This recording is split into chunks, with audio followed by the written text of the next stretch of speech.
वो बीजेपी में हैं, शायद अगर वो यहां चलेंगे उनको प्रॉब्लम हो जाएगी, मगर मेरी विचारधारा उनकी विचारधारा से नहीं मिलती। मेरी विचारधारा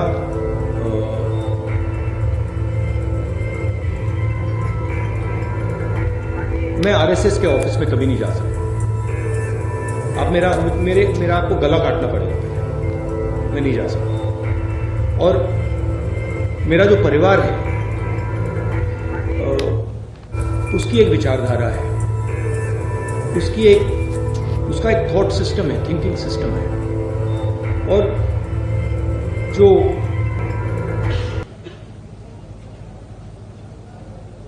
वरुण है, उन्होंने एक समय, शायद आज भी, उस विचारधारा को अपनाया और उस विचारधारा को अपना बनाया। तो मैं उस बात को एक्सेप्ट नहीं कर सकता।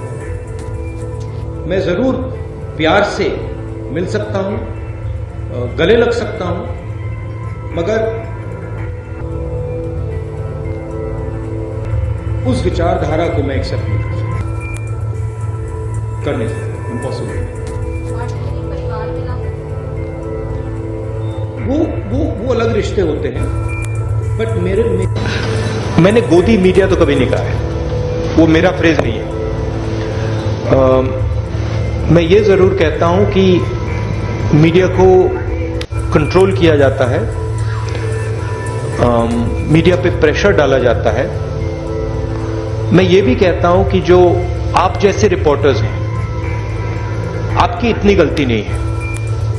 आप पर कंस्ट्रेंट्स हैं, आपके जो मालिक आपको कहते हैं वो आपको करना पड़ता है, और जो आपकी भावनाएं हैं उनको मैं समझता हूं, क्योंकि आप आके मुझे बोलते हो, जो आपको देश के बारे में लगता है मैं जानता हूं। तो मैं आपकी क्रिटिसिज्म नहीं कर रहा हूं, जो मीडिया का स्ट्रक्चर है उसकी मैं क्रिटिसिज्म कर रहा हूं।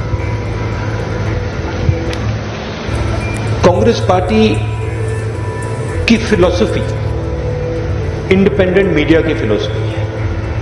कांग्रेस पार्टी की फिलॉसफी इंडिपेंडेंट इंस्टीट्यूशंस की फिलॉसफी है। मैं आपको बताऊं, अगर कांग्रेस पार्टी ये करना भी चाहे कि हम मीडिया को, मतलब जैसे आपने कहा, अपना बना दो, हमारे में वो कैपेबिलिटी नहीं है। हम उसको इंप्लीमेंट ही नहीं कर सकते, क्योंकि हमारा स्ट्रक्चर उतना सेंट्रलाइज नहीं है बीजेपी जितना। तो हम इंडिपेंडेंट मीडिया चाहते हैं, फेयर मीडिया चाहते हैं, और जो मीडिया में नफरत फैलाई जाती है, और वो फैलाई जाती है, और जो मीडिया डिस्ट्रैक्शन का रोल प्ले कर रहा है। जैसे मैंने अपने भाषण में कहा था, जब कोई जेब कतरा आता है तो अकेला नहीं आता, 2-3 लोग आते हैं, एक ध्यान को उधर ले जाता है और फिर जेब काटी जाती है। तो इनएडवर्टेंटली वो आप रोल प्ले कर रहे हो, आप लोग नहीं, बट आपका जो स्ट्रक्चर है, आप लोग डिस्ट्रैक्ट करते हो। आप लोग कहते हो देखो हिंदू मुस्लिम, ऐश्वर्या राय, शाहरुख खान, बॉलीवुड, तेंदुलकर, उधर देखो, और इधर मतलब किसान की लूट हो रही है, छोटे व्यापारी मारे जा रहे हैं, इनइक्वालिटी बढ़ती जा रही है। तो आपका रोल डिस्ट्रैक्शन का रोल है, आपका रोल वॉचडॉग का रोल होना चाहिए। जैसे हमने ये जो आंकड़े लगाए हैं, इसके बारे में आपने कोई सवाल ही नहीं पूछा। एक्चुअली ये सबसे जरूरी सवाल है, ऐश्वर्या राय से, शाहरुख खान से, ये जरूरी सवाल है, मगर आप लोग ये पूछते नहीं हो। आपकी गलती नहीं है, शायद आप पूछते, अगर आपको छूट दी जाती है आप पूछते, but your role is that वो watch dog.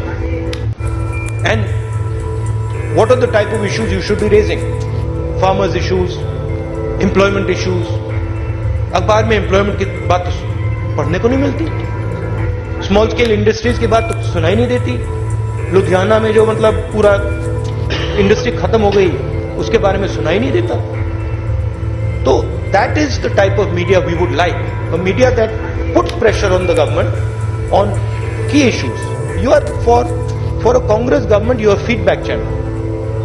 We want you to give us pressure on important things, on things like income inequality, on things like hatred, on things like anger, on things like farmers, on things like unemployed youngsters.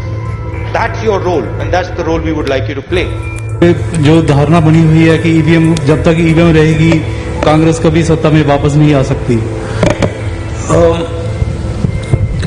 EVM की बात विपक्ष ने हमने 2-3 बार करी है और वो चर्चा चल रही है, मगर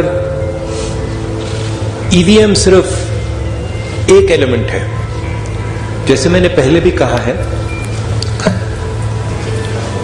आज हिंदुस्तान के सारे इंस्टीट्यूशंस आरएसएस और बीजेपी ने कंट्रोल कर दिए हैं और हिंदुस्तान के सब इंस्टीट्यूशंस पर उनका दबाव है।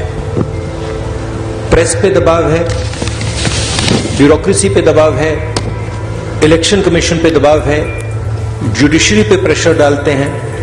तो सारे के सारे इंस्टीट्यूशंस पर उन्होंने कब्जा कर रखा है। तो ये लड़ाई अब जो पहले राजनीतिक लड़ाई होती थी वैसी लड़ाई नहीं है।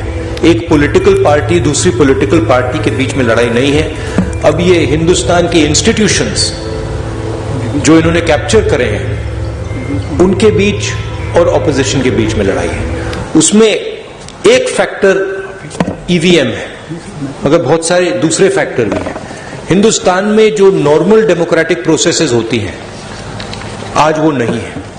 जो विपक्ष के लोगों पर आक्रमण हो रहा है, सीबीआई, ईडी, पेगासस, ये नॉर्मल डेमोक्रेटिक फंक्शनिंग नहीं है।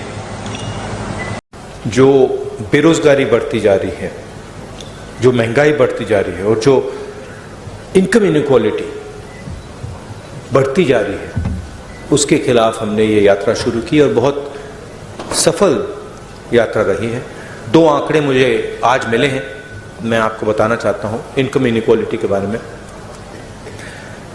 हिंदुस्तान के 21 सबसे अमीर लोगों के पास उतना ही धन है जितना 70 करोड़ हिंदुस्तानियों के पास है, पहला आंकड़ा। और दूसरा आंकड़ा, हिंदुस्तान के सबसे अमीर 1% के पास उतना ही पैसा है, नहीं, हिंदुस्तान के सबसे अमीर 1% के पास हिंदुस्तान का 40% धन है। तो ये हिंदुस्तान की जो इनइक्वालिटी है उसके आंकड़े हैं और इन चीजों के खिलाफ हमने ये यात्रा शुरू की है।